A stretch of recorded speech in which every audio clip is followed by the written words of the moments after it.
তাহলে আমাদেরকে অবশ্যই রাজনীতি সামনে করা লাগবে। নবীর উম্মত দাবি করলে মাস্ট বিয়ে পথে আসাই লাগবে আপনাকে। আপনি যাই মনে করেন যেটা দুনিয়ার কাজ হোক, এই দুনিয়ার কাজ দিয়ে আপনার আখিরাতের জান্নাত তৈরি হবে। এবার আমি শুধু পয়েন্টগুলো বলছি।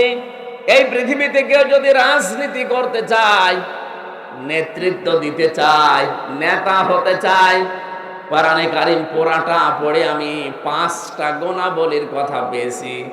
1 নম্বরে রাজনীতি করতে হলে তাকে জ্ঞানী হওয়া লাগবে। কি হওয়া লাগবে? সূরা বাকারা 247 নম্বর আয়াতে এই তথ্যটা আছে। ক্বালা ইন্নাল্লাহা আসতাফাহু আলাইকুম ওয়া যাদাহু বাসতাতান ফিল ইলমি ওয়াল জিসম ইলা আখির আয়া। এখানে হযরত দাউদ আলাইহিস সালামের কথা যদিও বলা হয়েছে, আমি তাফসীরের ভেতরে পড়েছি, যারা কিয়ামত পর্যন্ত দুনিয়ায় নেতৃত্ব দিতে চায়, প্রথমেই তাদের 2টা কোয়ালিটি থাকতে হবে। 1 নম্বরে শরীরের শক্তি থাকা লাগবে, 2 নম্বরে জ্ঞান থাকা লাগবে। আপনি তাকান তো আমাদের দেশের দিকে যারা রাজনীতি করছে, ওল্ড হয়ে গেছে। বিশেষ করে এই যে হিরো আলম, এর ঠেলা দিলে পড়ে যাবে না? শরীরে কোনো শক্তি আছে? 2 নম্বরে জ্ঞান। আমরা এমন জ্ঞানী নেতা এই দেশে পাই যারা বলে আগামীকাল ঈদুল আজহার জানাজার নামাজ অনুষ্ঠিত হবে। এই যদি জ্ঞানের মোহর হয় নেতা, এর তো রাজনীতি করা যায় নেই। এই কথা বলেন না কেন? নেতা হওয়ার কোয়ালিটি বলছিলাম 5টা। আপনাকে শক্তিশালী এবং জ্ঞানী হওয়া লাগবে। আমি কি বানিয়ে বললাম এটা? সূরা বাকারা 247 নম্বর আয়াত, 2 নম্বর পারা, 19 নম্বর পৃষ্ঠা, 14 নম্বর লাইনে আছে। বাড়ি যেয়ে মিলিয়ে দেখবেন, যে কোনো তাফসীর পড়লে পাবেন। 2 নম্বরে পেয়েছি আমি সূরা শুআরা 152 নম্বর পারা, 12 নম্বর পৃষ্ঠার 5 নম্বর লাইনে এটা আছে। ওয়ালা তুতিউ আমরাল মুসরিফিন আল্লাযীনা ইউফসিদুনা ফিল আরদি ওয়ালা ইউসলিহুন। এই পৃথিবীতে যারা অপচয় করে আর সীমা লঙ্ঘন করে, তারা নেতৃত্ব দেওয়া জায়েজ নেই। আপনি এই 53 বছরই মিলান তো, যারা এদেশে নেতৃত্ব দিল, কত নেতা অপচয়ের পুরা জীবনটাই ভরা। বলেন, আর সীমা লঙ্ঘন তো না আমি নিলাম না, পুরাটা জীবনই সীমা লঙ্ঘন করে আছে। আরে ভাই, আপনার জন্য তো নেতৃত্ব দেওয়া জায়েজ নেই।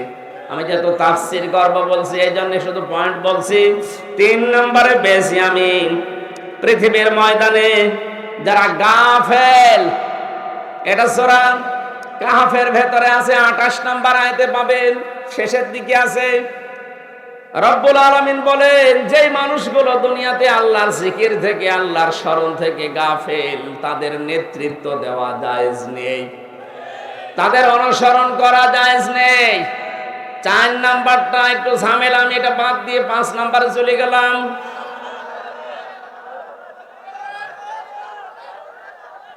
ঠিক আছে, আপনি মেনে নিতে পারলে আমার বলতে অসুবিধা নেই। মেনে নিতে পারার মতো এরকম সৎ সাহস আছে কার কার দেখি? আন্দাজে হাত তুলবেন না। আলহামদুলিল্লাহ, আমি সাহস পেয়েছি বলা। ঠিক আছে, আপনি শুধু আমার কথা না, বাড়ি যেয়ে মিলাবেন। সূরা নিসা 5 নাম্বার পারার 2 নাম্বার পৃষ্ঠার 10 নাম্বার লাইনের 34 নাম্বার আয়াতের প্রথম অংশে পাবেন, আর রিজালু কাওয়ামুনা আলান নিসা। নেতা হবে পুরুষ, মহিলা হবে তার আজ্ঞাবহ। সুতরাং আগামীতে 96% মুসলমানের দেশে যারা নেতৃত্ব দেবে, তারা পুরুষ হওয়া লাগবে। এ পর্যন্ত থাক। যারা হাত তুলেছেন, যদি এর বড় পুরুষ নেতা বাদ দিয়ে অন্য কোন জায়গায় ছোটেন, বিশেষ করে রওশনের সাথের দিকে, আমি আর বাকিটা বলতে পারবো না। সুতরাং আপনি সাবধান। 5 নাম্বারটা যেহেতু বলি নাই, বলে ফেলি। এটা যারা বাকারায় আছে, প্রথম নাম্বার পারা 18 নাম্বার পৃষ্ঠার 6 নাম্বার লাইনের 124 নাম্বার আয়াতের প্রথম অংশে আছে রব্বুল আলামিন বলেন ওয়াইযি বিতালা ইব্রাহিম রাব্বুহু বিকালিমাতিন ফাতাম্মাহুন্না ক্বালা ইন্নী জাইলুকা লিন-নাসি ইমামা। আল্লাহ পাক বলেন স্মরণ করো ওই সময়ের কথা যখন তোমাদের জাতির পিতা হযরত ইব্রাহিম আলাইহিস সালাম, যার নাম, তাকে আমি আল্লাহ পদে পদে পরীক্ষা করেছিলাম বিভিন্ন বাক্যের দ্বারা। তাফসিরে ফি জিলালিল কোরআন সাইয়্যিদ কুতুব লিখেছেন হযরত ইব্রাহিমকে আমার আল্লাহ জীবনে 50টা পরীক্ষা করেছিলেন। কত? 50টা পরীক্ষায় তিনি পাশ করেছেন। সর্বশেষ আগুনের যে পরীক্ষাটা, এটা গুরুত্বপূর্ণ। হযরত ইব্রাহিম আগুনের পরীক্ষায় যখন উত্তীর্ণ হয়ে গেলেন, রব্বুল আলামিন বলেন আমি তোমাকে একেবারে খালি হাতে ফেরত দেব না। ক্বালা ইন্নী জাইলুকা লিন-নাসি ইমামা।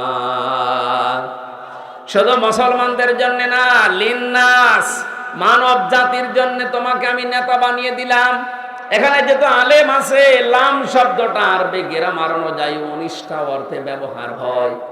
লাম বালাগাত মান থেকে 13টা অর্থে ব্যবহার হয়। এর 9 নাম্বার অর্থে আপনি পাবেন লাম ব্যবহার করা হয় জীবিত মানুষদের জন্য। আমাদের জাতির পিতা হযরত ইব্রাহিম কিন্তু জীবিত মানুষদের নেতা ছিলেন। এ নেতা বানিয়েছে কে? আরো জোরে। হযরত ইব্রাহিম ওই সময় জিজ্ঞাসা করেছিলেন ক্বালা মিন যুররিয়াতি, হে আল্লাহ নেতৃত্ব দেওয়ার গুণাবলী, এই যে নেতা হওয়ার যোগ্যতা, এটাকে শুধু আমাকেই দিলে নাকি আমার সন্তানাদি যারা কিয়ামত পর্যন্ত আসবে তারাও নেতা হতে পারবে, তারাও নেতৃত্ব দিতে পারবে? আল্লাহ জবাব দিয়েছেন সঙ্গে সঙ্গে ক্বালা লা ইয়ানালু আহদিস সালিমিন। ইয়ানালু এটা মোসারে, বর্তমান ভবিষ্যৎ, প্রেজেন্ট ফিউচার। আহদিস জালিমিন এটা বহু বচন। ভালো করে খেয়াল করেন, আল্লাহ শুধু অতীতের শব্দ দেয়নি, ইয়ানালু মোসারে দিয়েছেন। রব্বুল আলামিন বলেন ইব্রাহিম তোমার সন্তানাদের ভেতরে নেতৃত্ব দিতে পারবে, নেতা হতে পারবে তারা, কিন্তু যারা জালেম তাদের জন্য আমার কোনো অঙ্গীকার নেই, ওয়াদা নেই। আয়াতের তাফসিরে মুফাসসির লিখেছেন বিশেষ করে 20 শতাব্দীর একজন অন্যতম মুজাদ্দিদ মাওলানা সাজ্জেদ আবুল আলা মাউদুদী রাহমাতুল্লাহ আলাইহি, তার কিতাব পড়তে গিয়ে আমি আয়াতের তাফসিরে পেয়েছি তিনি দিয়েছেন কিয়ামত পর্যন্ত জালেমদের নেতা হওয়া, নেতৃত্ব দেওয়া হারাম। অথচ আজটা পুরো বাংলাদেশের বিপরীত। যারা বড় বড় নেতা দেখবেন বড় বড় জালেম তারা। যে যত বড় নেতা ছিল এই দেশে সে তত বড় জালেম ছিল। সর্বোচ্চ যেটা এই দেশে পালিয়েছে এটা সবচাইতে বড় জালেম ছিল। তার প্রমাণ আমি নিজে, আমি ভিকটিম। 3টা বছর আমাকে ফাঁসির কন্ডেম সেলের ভেতরে তালাবদ্ধ করে রেখেছিল, কোনো কারণ নেই, বিনা কারণে। কয়েকদিন আগে আমার মামলা খারিজ হয়ে গেছে সব। আগস্টের 5 তারিখের পরে আমি মামলা তুলেছিলাম। জজ সাহেব এটা দেখে বলছে যে এর ভেতরে তো কোনো মাল মশলা নেই, আমি রায় দেব কি দিয়ে, খারিজ করে দিলাম। বলতে গেলাম যে মাননীয় আদালত 3 বছর তো আপনার কাছে ছিল মামলাটা, তখন তো রায় দেননি, তখন বলেছেন যে মামলা জামিন হয়, আগেই ফেলে দিতেন ফাইল। আর আজকে বলছেন কোনো মাল ম্যাটারেস নেই, এ মামলা খারিজ করে দিলাম। উনি এইটাই বলতো হুজুর আমার হাত বাঁধা ছিল। কথা বলছেন না কেন? এখন আমার হাত খোলা আছে, আমি এখন ন্যায় বিচার করতে পারছি। আমরা এইটাই চাই। বাংলায় 1628টা চেয়ার আছে। কত? 1628টা চেয়ার আছে এই দেশে। এই চেয়ার না, মেন চেয়ার। শুধু একটা চেয়ারে হাত খোলা ছিল, বাকি 1615টা চেয়ার সব হাত বাঁধা ছিল। আপনি যে চেয়ারের নামই বলেন সব চেয়ারেরই হাত বাঁধা, শুধু এক চেয়ারের হাত খোলা ছিল। আপনি মনে করছেন যে কাওয়া কাকুর মনে হয় হাত খোলা ছিল, না, ও কাওয়া কাকুরও হাত বাঁধা। একটা চেয়ারের শুধু হাত খোলা ছিল। আমরা চাই এই দেশে যেমন এখন সব হাত খুলে গেছে, কিয়ামত পর্যন্ত এই দেশে যত চেয়ারে মানুষ বসবে সবার হাত আবু সাইদের মতো খোলা থাকবে। এটা চান না আপনারা? কারো হাত যেন আর বাঁধা না থাকে, আর হাত খোলা থাকবে তখন ওমান হাকামা বিহি আদালা, যখন এইটার বিচার শুরু হবে। এইটার বিচার ব্যবস্থা তৈরি করার জন্য যদি কেউ দল করে, রাজনীতি করে, আর আপনি সেইটাকে ধর্ম নিয়ে ব্যবসা করায় এই তকমা দিতে চান, সবচাইতে বড় ধর্ম ব্যবসায়ী তারা যারা সিজনাল নামাজি, সিজনাল টুপি মাথায় দেয়, সারা বছর খবর পাওয়া যায় না, শুধু যখন রায়ের সময় আসে, ভোটের সময় আসে, টুপি মাথায় দিয়ে খালি ঘন ঘন সালাম দেয়। কথা বলে না কেন? না, ধর্ম ব্যবসায়ী তো আসলে তারা। আমরা ধর্ম নিয়ে ব্যবসা করে খাই না, আমরা সারা জীবনই এই পোশাকে আছি, শুধু ভোটের সময় আসলে টুপি মাথায় দেই। টুপি এখন আমাদের মাথায় নেই, ভোটের সময় এইটাই থাকবে। এই কথা বলেন না কেন? সুতরাং আয়াত দ্বারা যেহেতু প্রমাণ হয়েছে যে কোন জালেম রাজনীতি করতে পারবে না, আগামীতে যারা জালেম হবে তারা যেন চেয়ারে বসতে না পারে, এ বিষয়ে সজাগ থাকা লাগবে না? জালেম শব্দটা শুনতে ছোট মনে হচ্ছে, কিন্তু ব্যাপক অর্থবোধক একটা শব্দ, আর এমন ভারী শব্দ এটা। ইন্নামাস সাবিলু আলাল্লাযিনা ইয়াজলিমুনান নাস, সূরা শূরা 25 নম্বর পারা 6 নম্বর পৃষ্ঠা 13 নম্বর লাইনের 42 নম্বর আয়াতে আছে, প্রথম অংশে আল্লাহ বলেন, আমি নিজে জালেমদের বিরুদ্ধে মামলা দেব। সুতরাং 15.5 বছরে যারা দেশ চালিয়েছে প্রত্যেকেই জালেম আর জালেমের দোষর। কথা বলেন না কেন?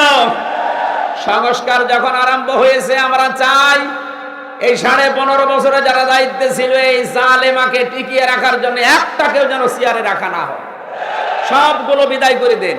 এক কথা বলেন না কেন? যারা দায়িত্বে আছেন আমরা চাই শহীদের রক্তের দাম দিতে। 2732 জন মানুষ মারা গেছে, 2780 জন এখনো হাসপাতালের বেডে, এখনো কাতরায়। তাদের আর্তনাদগুলো শুনতে হলেও, অন্তত দাম দিতে হলেও যারা এই বৈষম্য তৈরি করেছিল তাদেরকে চেয়ার থেকে নামানো এখন সময়ের দাবি। এটা কোনো রাজনীতি না, এটা আমাদের জাতীয় দাবি। এই কথা বলেন না কেন?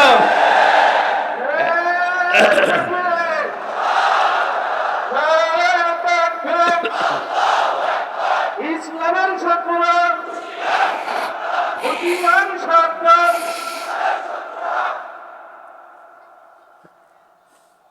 আলহামদুলিল্লাহ ভাই, জালেম যারা রাজনীতি করতে না পারে, নেতা হতে না পারে, কয়টা কোয়ালিটি পেলাম নেতা হওয়ার? আরো জোরে। 1 নম্বরে জ্ঞানবান হওয়া লাগবে, শক্তিশালী হওয়া লাগবে। 2 নম্বরে ফ্যাসাদ সৃষ্টিকারী, যারা সীমা লঙ্ঘনকারী, এরা নেতা হতে পারবে না। 3 নম্বরে এই পৃথিবীতে যে মানুষগুলো গাফেল আল্লাহ সম্পর্কে, আখিরাত সম্পর্কে, তারা নেতা হতে পারবে না মুসলমানের। 4 নম্বরে কোন মহিলা নেতৃত্ব দিতে পারবে না, তার মানে দায়িত্বে থাকতে পারবে না। 5 নম্বরে কোন জালেমের জন্য রাজনীতি করা জায়েজ নেই। রাজনীতি যদি না করে নেতা হতে পারবে? সুতরাং এই 5টা গুণ যাদের ভেতরে পাবেন তাদের থেকে দূরে থাকবেন। এর বাইরে যাদের পাবেন, নাক কান বন্ধ করে আপনি পেছনে থাকবেন, আপনার আখিরাত তৈরি হবে ইনশাআল্লাহ। আমরা তেলাওয়াত করেছিলাম কোরআনের 1 খণ্ড একটা আয়াত, 4 ভাগের 1 ভাগ পড়েছি আমি। সূরা তাওবার 111 নম্বর আয়াতে খুব গুরুত্বপূর্ণ কিছু